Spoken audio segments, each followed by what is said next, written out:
আজকে আমরা দেখব কিভাবে মতলব মিয়াকে শাস্তি দেয় আমাদের শিউলি। চলুন আর বেশি ইন্ট্রো না বলে শুরু করে ফেলি।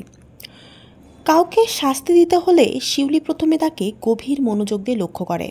এবারেও সে তাই করল। গভীর মনোযোগ দিয়ে কয়েকদিন মতলব মিয়ার কাজকর্ম লক্ষ্য করল। মতলব মিয়ার কাজকর্ম লক্ষ্য করার একটাই সমস্যা, লক্ষ্য করার মতো আসলে কোনো কাজকর্ম সে করে না। বেশিরভাগ সময়ই সে কম্বল মুড়ি দিয়ে শুয়ে থাকে, নয় বসে থাকে। নেহাতি দরকার না পড়লে নড়াচড়া করে না। কিন্তু পৃথিবীর সব মানুষেরই জীবনে কোনো না কোনো উদ্দেশ্য বা শখ থাকে। তার জীবনে কোনো উদ্দেশ্য বা শখ কিছুই নেই। একমাত্র যে জিনিসটাকে শখ বলে চালানো যায় সেটা হচ্ছে সিগারেট। সারাদিনে সে বেশ কয়েকটা সিগারেট খায়। রইসুদ্দিন সিগারেটের গন্ধ সহ্য করতে পারেন না বলে সিগারেট সে খায় নিজের ঘরের দরজা বন্ধ করে। শিউলি চিন্তা ভাবনা করে ঠিক করলো এই সিগারেট দিয়ে মতলব মিয়াকে একটা কঠিন শাস্তি দিতে হবে। মতলব মিয়া কী সিগারেট খায় জেনে নিয়ে শিউলি একদিন পাশের দোকান থেকে সেই সিগারেটের 2 শলা সিগারেট এবং একটি ম্যাচের বাক্স কিনে আনে। সিগারেটের ভেতর থেকে আধা আধি তামাক বের করে সে সেখানে দেশালাইয়ের বারুদগুলো ছেঁচে ছেঁচে ভিতরে ঢুকিয়ে দেয়। তারপর আবার সিগারেটের তামাকটা ঢুকিয়ে দেয়। এমনিতে সিগারেটটা দেখে কিছু বোঝার উপায় নেই, কিন্তু আগুনটা যখন মাঝামাঝি পৌঁছে যাবে তখন হঠাৎ করে দিশালাইয়ের বারুদ জ্বলে উঠবে। যে সিগারেট টানছে তার পিলে চমকানোর জন্য এর থেকে ভালো বুদ্ধি আর কী বা হতে পারে। দেশালাইয়ের বারুদ ভরা 2 শলা সিগারেট মতলব মিয়ার বালিশের তলায় রাখা সিগারেটের প্যাকেটে ঢুকিয়ে দেওয়ার পরপরই শিউলির কাজ শেষ। এরপর শুধু অপেক্ষা করা। শিউলি যতটুকু আশা করেছিল মতলব মিয়ার সিগারেট নিয়ে তার থেকে অনেক বেশি মজা হলো। রাতে ভাত খেয়ে সে তার বিছানায় বসে সিগারেট ধরিয়ে খুব আরামে কয়েকটা টান দিয়েছেই হঠাৎই কথা নেই বার্তা নেই সিগারেটের মাঝে যেন একটা বোমা ফাটলো। স্যাঁত করে বিশাল আগুন জ্বলে উঠল সিগারেটের মাথায়। কিছু বোঝার আগেই আগুনে মতলব মিয়ার গোঁফ পুড়ে গেল। গোঁফে আগুন লাগলে সেটা নেভাবার উপায় নেই, সেটা এই প্রথমবার মতলব মিয়া আবিষ্কার করলো।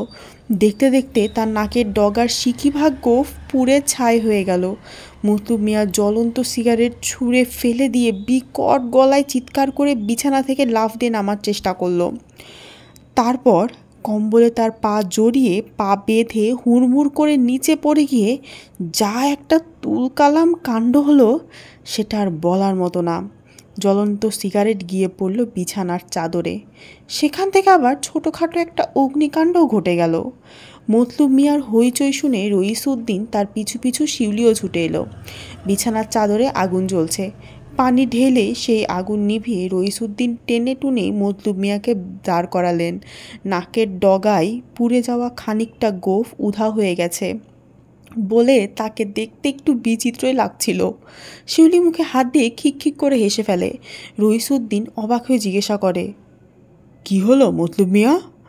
মতলব মিয়া কাঁদো কাঁদো গলায় বলল, সিগারেটটা কেমন জানি দুম করে ফেটে গেল। রইসুদ্দিন ধমক দিয়ে বললেন, সিগারেট কি গ্যাস বেলুন যে দুম করে ফেটে যাবে?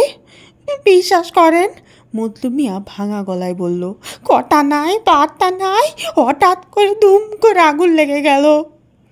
রইসুদ্দিন আবার ধমক দিয়ে বললেন, আজে বাজে কথা বলবে না মতলব মিয়া, কতবার বলেছি ঘরের মাঝে বিড়ি সিগারেট খাবে না। সেই কথা না শুনে কি হলো দেখলে তো, সিগারেটের আগুনে ঘর বাড়ি জ্বালিয়ে দিচ্ছ, নিজের গোঁফ জ্বালিয়ে দিচ্ছ। ফাজলামি তো একটা সীমা থাকা দরকার নাকি? মতলব মিয়া 2 নাম্বার সিগারেটটা নিয়ে আরও বেশি মজা হলো, কারণ সেটাতে শব্দ করে হঠাৎ দাউ দাউ করে আগুন জ্বলে উঠল ঠিক মাছ বাজারে। চমকে উঠে ভয় পেয়ে বিকট চিৎকার করে মতলব মিয়া সেই জ্বলন্ত সিগারেট ছুঁড়ে দিল সামনে। সেটি গিয়ে পড়ল মাছওয়ালার ঘাড়ে। সেই মাছওয়ালা জ্বলন্ত আগুন নিয়ে লাফিয়ে পড়ল পাশের মাছওয়ালার কোলে। মাছ বাজারে কাদায় তারা গড়াগড়ি করতে লাগলো, আর তাদের ঝাঁপিয়ে রাখা আফ্রিকান রাক্ষসে মাগুর মাছগুলো গড়িয়ে পড়ল নিচে। সেগুলো কিলবিল করে সাপের মতো চারিদিকে ছড়িয়ে পড়ল। মাছ বাজারের মানুষের পায়ে আঙ্গুলে কামড় দিয়ে 2-1টা বদরাগীর মাছ তাদেরকে শায়েস্তা করে ছাড়ল। মানুষজনের হইচই চিৎকার শুনে বাজারের লোকজন মনে করলো এই বুঝি চাঁদাবাজরা এসেছে চাঁদা তুলতে। লাঠিসোঁটা নিয়ে কিছু মানুষ ছুটে এলো তাড়া করে। কিছু বোঝার আগেই দমাদম দু একটা ঘা পড়ল মতলুব মিয়ার মাথায় আর ঘাড়ে। সেদিন সন্ধেবেলা মতলুব মিয়া যখন বাসায় ফিরে এলো, তাকে দেখে রইসুদ্দিন আঁতকে উঠলেন। তার জামাকাপড় ছেঁড়া, কপালের কাছে ফুলে আছে, গালের খানিকটা ছাল উঠে গেছে এবং সে হাঁটছে ন্যাংজাতে ন্যাংজাতে। রইসুদ্দিন ভুরু কুঁচিয়ে জিজ্ঞাসা করলেন, কি হয়েছে তোমার মতলুব মিয়া? পাবলিক ধরে মার দিছে। কেন? ভাবছে আমি মাছ বাজারে ককটেল ফাটাইছি। রইসুদ্দিন চোখ কপালে তুলে বললেন, ককটেল? তুমি ককটেল ফাটিয়েছ? না, আসলে ককটেল ফাটায় নাই, সিগারেটটা যখন দুম করে বোমার মতো ফেটে গেল। সিগারেট? যে মতলুব মিয়া মাথা চুলকে বলে, কেন যে সিগারেটগুলোতে এভাবে আগুন ধরে যাচ্ছে আমি বুঝতে পারছি না। রইসুদ্দিনের কাছেই দাঁড়িয়েছিল শিউলি। হঠাৎ করেই সে মুখে হাত দিয়ে খিক খিক করে হেসে ওঠে। হাসির শব্দ শুনে রইসুদ্দিন চমকে উঠে তার দিকে তাকালেন। তার মাথায় একটা সন্দেহের কথা মনে হলো, এগুলো কি শিউলির কাজ? যে মেয়েটি কফিল উদ্দিন তার স্ত্রীর মতো ধুরন্ধর লোককে ঘোল খাইয়ে ছেড়ে দিতে পারে, মতলুব মিয়ার মতো অকাট মূর্খ তো তার কাছে 6 মাসের শিশু। রইসুদ্দিন ঘুরে শিউলির দিকে খানিকক্ষণ তাকিয়ে বললেন, শিউলি? শিউলি মুখ তুলে তাকালো। জি? তুমি কি জানো মতলুব মিয়ার সিগারেটে কেন আগুন ধরে যাচ্ছে? শিউলির মুখে দুষ্টুমির হাসি ফুটে ওঠে।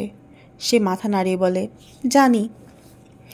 মতলুব মিয়া হতভম্ব হয়ে শিউলির দিকে তাকিয়ে থাকে। তোতলাতে তোতলাতে বলে, জানো? জানি। আমার সাথে খারাপ ব্যবহার করলে এরকম বিপদ হয়। খারাপ ব্যবহার করলে? কেন? শিউলি দাঁত বের করে হাসতে হাসতে বলে, আমার পোষা জিন আছে তো তাই। শিউলির হাসি মুখের দিকে তাকিয়ে রইসুদ্দিন হঠাৎ কেমন যেন একটু দুর্বল অনুভব করতে থাকেন। 2 দিন পর মতলুব মিয়া এসে রইসুদ্দিনকে একটা ভালো বুদ্ধি দিল। বলা যেতে পারে মতলুব মিয়া সুদীর্ঘ জীবনে এই প্রথমবার একটা কথা বলল যার ভেতরে খানিকটা চিন্তাভাবনার ব্যাপার আছে। সে রইসুদ্দিনকে বুদ্ধি দিল যে শিউলিকে যেন একটা স্কুলে ভর্তি করিয়ে দেওয়া হয়। বুদ্ধিটি অবশ্যই কোনো গভীর ভাবনা থেকে আসেনি, এটা এসেছে নিজেকে রক্ষা করার চেষ্টা থেকে। সকালবেলা ঘুম থেকে উঠে শিউলি মতলুব মিয়ার পিছে লেগে যায়। ঘর পরিষ্কার করা, কাপড় ধোয়া, বাথরুম ধোয়া, বাসন ধোয়া, বাজার করা, রান্না করা, এমন কোনো কাজ নেই যেটা তাকে করতে হচ্ছে না। গত 25 বছরের এক টানা আরাম মনে হচ্ছে রাতারাতি শেষ হতে চলেছে। শিউলিকে স্কুলে ভর্তি করিয়ে দিলে দিনের একটা বড় অংশ কাটবে স্কুলে। যতক্ষণ বাসায় থাকবে ততক্ষণ পড়াশোনা করতে হবে। মতলুব মিয়ার পেছনে এতটা লাগার সুযোগ সে পাবে না। শিউলিকে স্কুলে দেওয়ার বুদ্ধিটি রইসুদ্দিনের বেশ পছন্দ হলো। সত্যি কথা বলতে কি, কথাটা যে তার নিজের মনে হয়নি সেই জন্য তার একটু লজ্জাও হচ্ছিল। শিউলির ছোটো চাচাকে তিনি খোঁজা শুরু করেছেন। প্রথমে ব্যাপারটিকে যতটা অসম্ভব মনে হয়েছিল সেটাকে ততটা অসম্ভব মনে হচ্ছে না। তার নামধাম জোগাড় করা হয়েছে। কয়েকদিনের মাঝেই আমেরিকার নানান জায়গায় চিঠিপত্র লেখাও শুরু করবেন। কবে শিউলি ছোটো চাচার খোঁজ পাবেন, কবে তাকে নিয়ে যাবেন সেই নিশ্চয়তা নেই। 5-6 মাস, এমনকি কে জানে বছরখানেকও লেগে যেতে পারে। ততদিন তো শিউলিকে শুধু শুধু ঘরে বসিয়ে রাখা ঠিক না। স্কুলে যাওয়ার ব্যাপারটা শিউলির খুব পছন্দ হলো না, কিন্তু রইসুদ্দিন সেটাকে মোটেই গুরুত্ব দিলেন না। তাকে রীতিমতো জোর করে পাড়ার একটা স্কুলে ভর্তি করিয়ে দিলেন। ভালো স্কুলে ছাত্র ভর্তি করা যেমন খুব কঠিন, এই স্কুলটাতে মনে হলো ভর্তি করানো ঠিক সেরকমই সহজ। ছাত্র ছাত্রী, শিক্ষক বা ক্লাস ঘর কোনো কিছুই ঠিকভাবে নেই। বেতন দিতে রাজি থাকলে মনে হয় এরা গরু ছাগল, এমনকি চেয়ার টেবিলকেও ভর্তি করিয়ে নিতে রাজি আছে। স্কুলে গিয়ে প্রথম দিনে শিউলির কালো মতন একটা মেয়ের সাথে পরিচয় হলো। স্কুলের গেটের সামনে সে দাঁড়িয়ে আছে এবং খুব শখ করে তেঁতুলের আচার খাচ্ছিল। শিউলিকে দেখেই জিজ্ঞাসা করলো, তুমি এই স্কুলে ভর্তি হয়েছ? তোমার বাবা মা নিশ্চয়ই ডিভোর্সি? বাবা মা ডিভোর্সি হলে বাচ্চারা এই স্কুলে ভর্তি হয়। তখন তো বাচ্চারা আর কোনো যত্ন থাকে না, তাই সব বাবা মাই নিয়ে এসে স্কুলে ভর্তি করে দেয়। কঠিন স্কুল এটা, মাস্টার মাত্র 2 জন। মোটো মাস্তান্নি আর চিকন মাস্তান্নি, সাদা মাস্তান্নি কালা মাস্তান্নিও বলতে পারো, আবার রাগী মাস্তান্নি হাসি মাস্তান্নিও বলতে পারো। যা যেটা ইচ্ছা সে সেটাই বলে। আমি বলি রাজি আপা আর পাজি আপা। রাজি আপা সব কিছুতেই রাজি। তুমি যদি বলো আপা আজকে পড়তে ইচ্ছে করছে না, তাহলে রাজি আপা সাথে সাথে রাজি হয়ে যাবে, বলবে ঠিক আছে। আর যদি পাজি আপাকে বলো আপা পড়তে ইচ্ছা করছে না, পাজি আপা মনে হয় বন্দুক বের করে গুলি করে দিবে, একবারে ডিসুম ডিসুম। কেউ কোনো দিন কিছু বলে নাই। পাজি আপার ক্লাসে হাসি তামাশা নাই, নো নো নো, একেবারেই না। কালো মতন মেয়েটা এক টানা কথা বলে যেতে থাকে। শিউলি প্রায় মুগ্ধ বিস্ময় নিয়ে মেয়েটার দিকে তাকিয়ে আছে। কথা বলতে বলতে একসময় নিঃশ্বাস নেওয়ার জন্য একটু থেমেছে সে যখন, তখন শিউলি জিজ্ঞাসা করলো, তোমার নাম কি?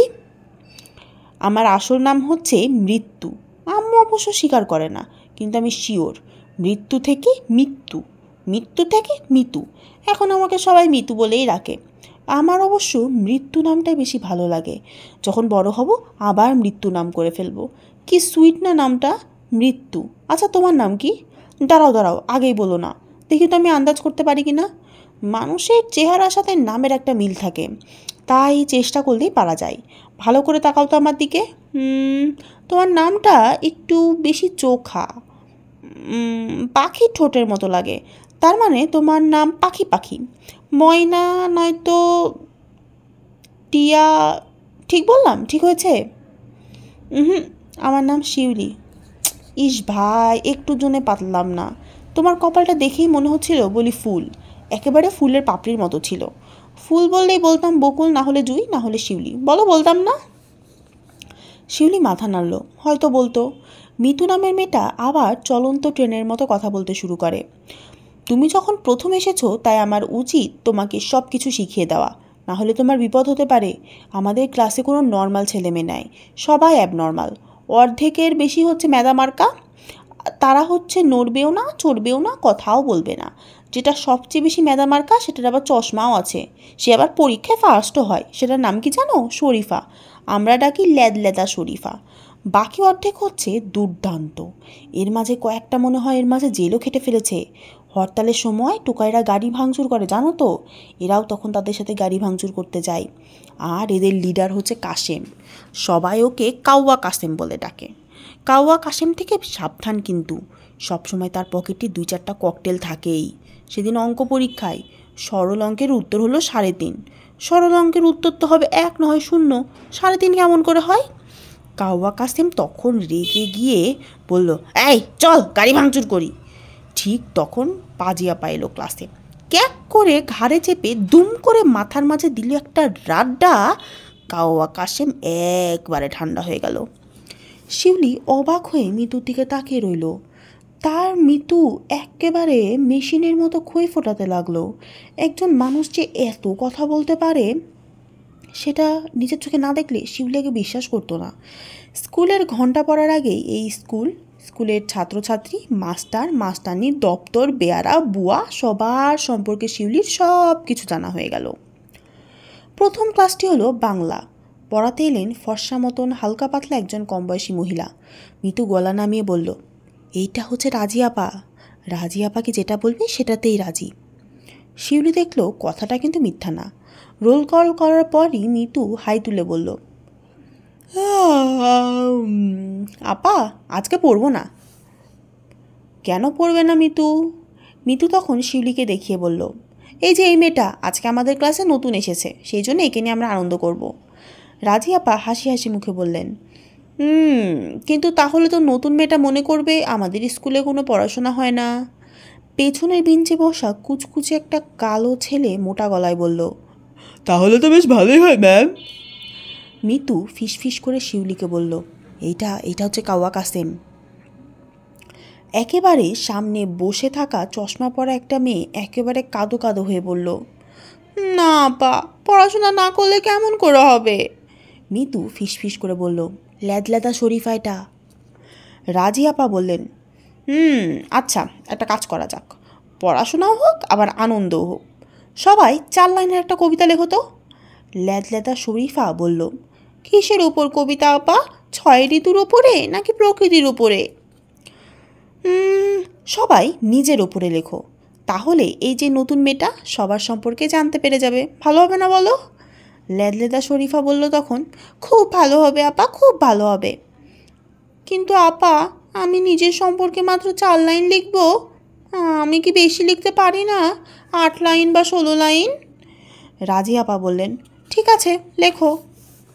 পেছন থেকে কাওয়া কাসিম বলল, নিয়ম যখন ভাঙা হলো তখন আমিও ভাঙি। রাজি আপা বললেন, কেন, তুমিও বেশি লিখবে নাকি? না আপা, আমি কম লিখব, আমি 1 লাইন লিখি। 1 লাইনে কবিতা হয় না কাসেম, কমপক্ষে 4 লাইন লিখতে হবে। নাও সবাই শুরু করো এবার। সবাই মাথা গুজে লিখতে শুরু করলো। কোনো শব্দ নেই, শুধু কাগজের ওপর পেন্সিলের খসখস শব্দ। মাঝে মাঝে শুধু কেউ একজন আটকে থাকা একটা নিঃশ্বাস ছেড়ে আবার নতুন করে শুরু করছে। 20 মিনিট পর প্রথম কবিতাটি লেখা হলো। লিখেছে মোটাসোটা গোলগাল একটা ছেলে, তার নাম সুখময়। রাজি আপা তাকে কবিতাটি পড়ে শোনাতে বললেন। সে লাজুক মুখে শোনালো। আমার নাম সুখময়, কিন্তু আমার জীবন বেশি সুখময় নয়, কারণ মাঝে মাঝে আমার টনসিলে ব্যথা হয়। রাজি আপা হাততালি দিয়ে বললেন, ভেরি গুড সুখময়, খুব সুন্দর কবিতা হয়েছে। এখন কে পড়ে শোনাবে? ক্লাসের মাঝামাঝি বসে থাকা একটা মেয়ে কবিতার খাতা হাতে নিয়ে উঠে দাঁড়ালো। তার চুল পরিপাটি করে বাঁধা, ঠোঁটে লিপস্টিক, মুখে পাউডার। সে কাপা কাপা গলায় বলল, আমার নাম ফারজানা হক বন্যা। আমি হব একদিন মডেল কন্যা। আমি হব বিখ্যাত গান গায়িকা। আমি হব প্যাকেজ নাটকের নায়িকা। রাজি আপা মুখ টিপে হেসে বললেন, খুব সুন্দর কবিতা বন্যা, তুমি নিশ্চয়ই একদিন নায়িকা হবে। এরপর কে পড়তে চাও? পেছন বেঞ্চে থেকে কাশেম বলল, আমারটা পড়বো আপা? পড়ো দেখি। কাশেম উঠে দাঁড়িয়ে বলল, কাশেম কাশেম ঢেম ঢেম ভুম ভাম ভ্যাম ঢেম ঢেম। রাজি আপা মাথা নামিয়ে বললেন, ভুম ভাম ঢেম এগুলা কিসের শব্দ কাশেম? ককটেলের আপা। এরকম লিখলে তো হবে না, নিজের সম্পর্কে লিখতে হবে। আবার চেষ্টা করো, ককটেলের শব্দ দিয়ে কবিতা বানালে হবে না। কাশেম মাথা নেড়ে আবার কাগজ নিয়ে বসে গেল। রাজি আপা শরীফার দিকে তাকিয়ে বললেন, তোমার কি খবর শরীফা? প্রথম 4 লাইন হয়ে গেছে আপা। পড়ে শোনাও দেখি আমাদের। ল্যাদলাদা শরীফা উঠে দাঁড়িয়ে কবিতা পড়তে শুরু করে। আমি শরীফা বেগম, অতি বড় এক জ্ঞান পিপাসু মেয়ে। প্রতিদিন আমি বই নিয়ে বসি রাতের খাওয়া শেষে। অঙ্ক করি, বাংলা পড়ি বিজ্ঞান বই। সব হোমওয়ার্ক শেষ করে বলি আমি, আরও হোমওয়ার্ক কই। রাজি আপা মুখ টিপে হেসে বললেন, তোমার নিজেকে নিয়ে খুব সুন্দর কবিতা লিখেছো তুমি শরীফা। শরীফা একগাল হেসে বলল, এখনও শেষ হয়নি আপা, শেষ হলে দেখবেন। রাজি আপা শিউলির দিকে তাকিয়ে বললেন, এই যে আমাদের নতুন মেয়ে, তোমার কত দূর? শিউলি মাথা নেড়ে বলে, হয়ে গেছে। পড়ো দেখি। শিউলি শুরু করলো, শিউলি আমার নাম। আমার সাথে বেশি তেড়েবেড়ি করলে ঘুষি মারি ধাম ধাম। আমার সঙ্গে ফাইট, এমন শিক্ষা দেব আমি যে জন্মের মতো টাইট। শিউলির কবিতা শুনে রাজি আপার চোয়াল ঝুলে গেল। কোনো মতে নিজেকে সামলে শুকনো গলায় বললেন, নিজেকে খুব সুন্দর করে প্রকাশ করেছ শিউলি, তবে কি না। পেছন থেকে কাওয়া কাশেম বলে, ফার্স্ট ক্লাস কবিতা হয়েছে আপা, একেবারে first class, Rabindranath fail. Second পিরিয়ডে অঙ্ক ক্লাস। ঘণ্টা পড়ার পর শিউলি দেখল মোটা মতন একজন কালো মহিলা মিলিটারির মতো দুমদাম পা ফেলে ক্লাসে ঢুকলেন।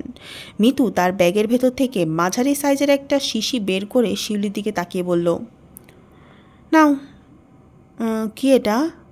তেল তেল, কানে লাগিয়ে নাও। কানে? কেন? টের পাবে, একটু পরেই টের পাবে। শিউলি ঠিক বুঝতে পারল না কানে কেন তেল লাগাতে হবে, কিন্তু আর কোনো প্রশ্ন করল না। মিতুর দেখা দেখি 2 কানের লতিতে একটু তেল মেখে নিল।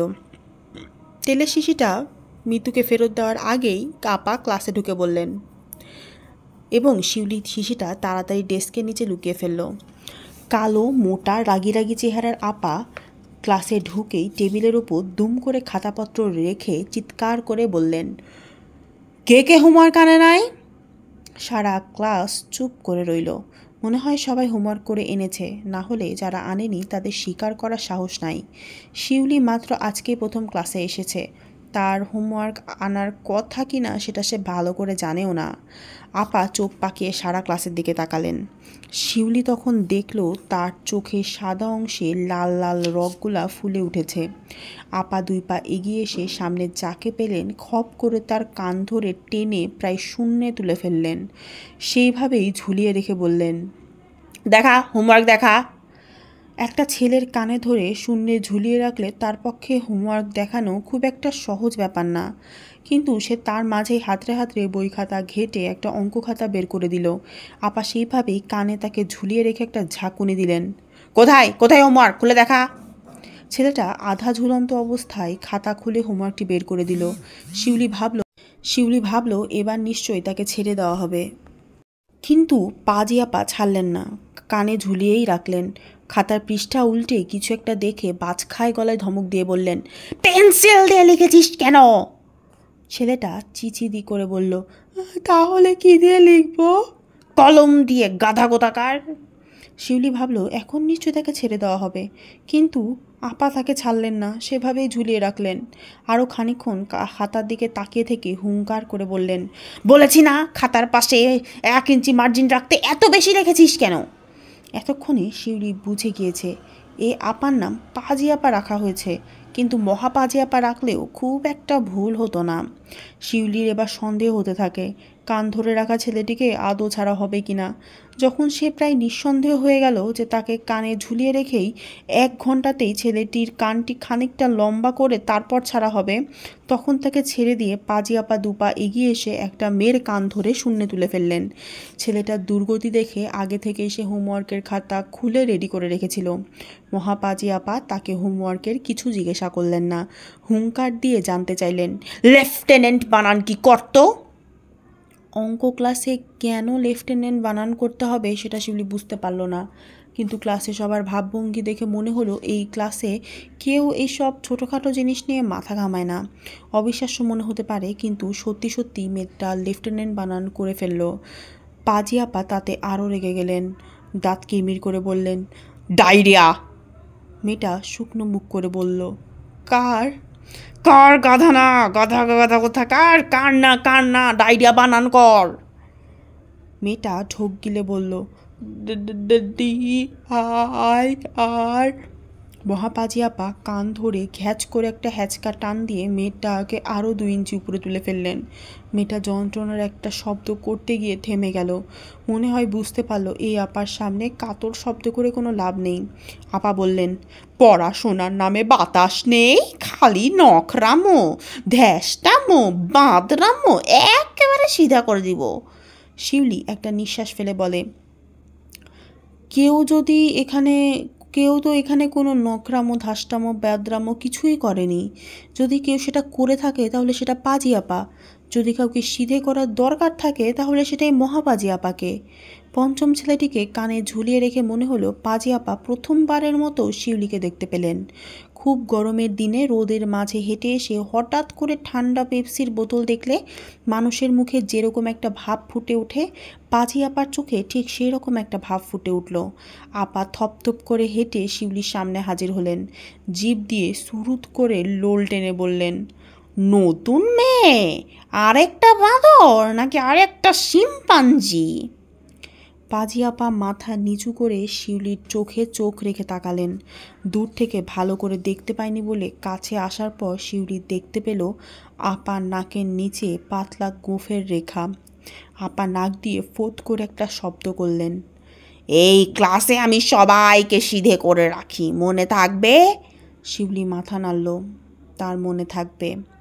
আমাকে দেখছো তো, দুষ্টু ছেলেপিলেদের আমি কল্লা ছিঁড়ে ফেলি, বুঝেছ? পাজি আপা শিউলির আরও কাছে এসে বললেন, এইবার বলো দেখি চান, আমাকে দেখে তোমার কি মনে হয়? সত্যি বলবো? বলো। আপনি আজকে মোচ কামাতে ভুলে গেছেন। সারা ঘরে হঠাৎ একেবারে পিনপন নিস্তব্ধতা নেমে এলো। মনে হলো একটা মাছি হাঁচি দিলেও বুঝি শোনা যাবে। পাজি আপা নিজের কানকে প্রথমে বিশ্বাস করতে পারছিলেন না।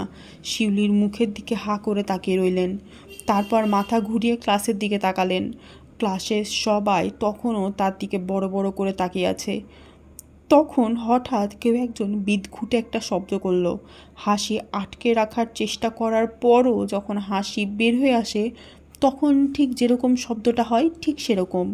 হাসি সাংঘাতিক ছোঁয়াছে জিনিস, হাম জল বসন্ত থেকেও বেশি ছোঁয়াছে। তাই হঠাৎ সারা ক্লাসের সবাই নানা কোণা থেকে বিদঘুটে সেই শব্দ শোনা যেতে লাগলো। 1 সেকেন্ড পর দেখা গেল ক্লাসের সবাই মুখে হাত চাপা দিয়ে হিহি করে হাসতে শুরু করেছে। পাজি আপা হঠাৎ চোখ পাকিয়ে পুরা ক্লাসের দিকে তাকালেন। কয়েক পা এগিয়ে ক্লাসের মাঝামাঝি দাঁড়ালেন, এমনকি ছোট একটা হুঙ্কারও দিলেন। কিন্তু কোনো লাভ হলো বলে মনে হয় না, সবাই হাসতেই থাকলো। তখন মাথা ঘুরিয়ে তাকালেন শিউলির দিকে। হুলো বেড়াল পাখির ছানার ওপর লাফিয়ে পড়ার আগে চোখের দৃষ্টিটা যেরকম করে ঠিক সেরকম দৃষ্টিটা হলো পাজি আপার। নাক দিয়ে বিদঘুটে একটা শব্দ করে চলন্ত ট্রেনের মতো ছুটে আসতে লাগলেন। শিউলি তখন বুঝতে পারল তার বেঁচে থাকার একটি মাত্র উপায়। মৃত্যুর দেওয়া তেলের শিশিটা তখনও তার হাতেই আছে। ছিপিটা খুলে সে সাবধানে উপর করে তেলটুকু ঢেলে দিল সামনে। পাজি আপা এত কিছু খেয়াল করলেন না। হেঁটে এসে একেবারে সেই তেল ঢালা পিচ্ছিল জায়গায় এসে দাঁড়ালেন। গলা দিয়ে বাঘের মতো শব্দ করে শিউলির কানটা ধরার চেষ্টা করলেন। ধরেও ফেলেছিলেন, কিন্তু কানে তেল মাখিয়ে রেখেছিল বলে শিউলি পিছলে মাথাটা বের করে নিল। পাজি আপা তাল সামলাতে পারলেন না, বিশাল দেহ নিয়ে মেঝেতে ঢেলে রাখা তেলের উপর আছাড় খেয়ে পড়লেন। ক্লাসের সব ছেলেমেয়ে সবিস্ময়ে দেখল তিনি পিছলে যাচ্ছেন, তাল সামলানোর চেষ্টা করছেন। একটা বেঞ্চ আঁকড়ে ধরার চেষ্টা করলেন, ধরতে পারলেন না। মুখ দিয়ে বিকট গ গ শব্দ করতে করতে পাজি আপা উল্টে পড়লেন। সমস্ত ক্লাস ঘর তখন কেঁপে উঠল। মনে হলো কাছাকাছি কোথাও কোনো অ্যাটম বোম ফেটেছে। ক্লাসে তখন এক বিচিত্র ব্যাপার ঘটল। ছেলেমেয়েরা হঠাৎ করে আবিষ্কার করলো এই যে ভয়ঙ্কর পাজি আপা, তাকে ভয় পাওয়ার কিছু নেই। সে আপাও একজন সাধারণ, অতি সাধারণ মানুষের মতো আছাড় খেতে পারেন। শুধু তাই না, আছাড় খেয়ে পড়ে যাওয়ার পর তার বিশাল দেহ নিয়ে উঠতে না পেরে হাঁসফাঁস করতে থাকেন এবং তখন তাকে অত্যন্ত হাস্যকর দেখায়। তা যে কারোরই বুঝতে বাকি থাকে না যে পাজি আপার ভয় দেখানোর পুরো ব্যাপারটাই আসলে একটা ভান। ছেলেমেয়েদের ভয় দেওয়ার এত কমে গেলে যে হেডমাস্টার যখন কি হয়েছে খোঁজ নিতে এলেন তখন তিনি আবিষ্কার করলেন ছেলেমেয়েরা হাসতে হাসতে গড়াগড়ি খেতে খেতে পাজি আপাকে টেনে টুনে ঠেলে ঠুলে তোলার চেষ্টা করছে, যেন পাজি আপা তাদেরই মতো ক্লাসের একজন ছেলে অথবা মেয়ে। পাজি আপা অবশ্য এরপর কোনো দিন আর শিউলির ক্লাসে পড়াতে আসেনি। শিউলির স্কুল বাসা থেকে খুব একটা বেশি দূরে না, এতটুকু পথ হেঁটে যেতে 10 মিনিটও লাগার কথা না, কিন্তু শিউলির প্রায় প্রতিদিনই ঘন্টাখানেক লেগে যায়। তার ঘুরে বেড়াতে ভালোই লাগে, তাই সে সোজাসুজি বাসায় না গিয়ে প্রত্যেক দিনই একটু ঘুরপথে বাসায় যায়। নতুন নতুন রাস্তা আবিষ্কার করে, নতুন নতুন জায়গাও আবিষ্কার করে। সেই নতুন রাস্তায় নতুন জায়গায় কত বিচিত্র রকমের মানুষ দেখতে দেখতে শিউলির যেতে বড্ড ভালো লাগে। শিউলির সবচেয়ে যেটা ভালো লাগে সেটা হচ্ছে বাস স্টেশনের মানুষ দেখতে। ব্যস্ত হয়ে ছুটতে ছুটতে লোকজন আসে, কেউ তাড়াতাড়ি উঠে যায়, কেউ উঠতে পারে না। মাঝে মাঝে গ্রামের মানুষজনও আসে, তারা তাল খুঁজে পায় না। বাসের হেল্পারদেরও দেখতে খুব মজা লাগে। যখন মনে হয় তারা কিছুতেই বাসে উঠতে পারবে না তখন তারাও কিভাবে যেন বাসে গিয়ে ঝুলে পড়ে।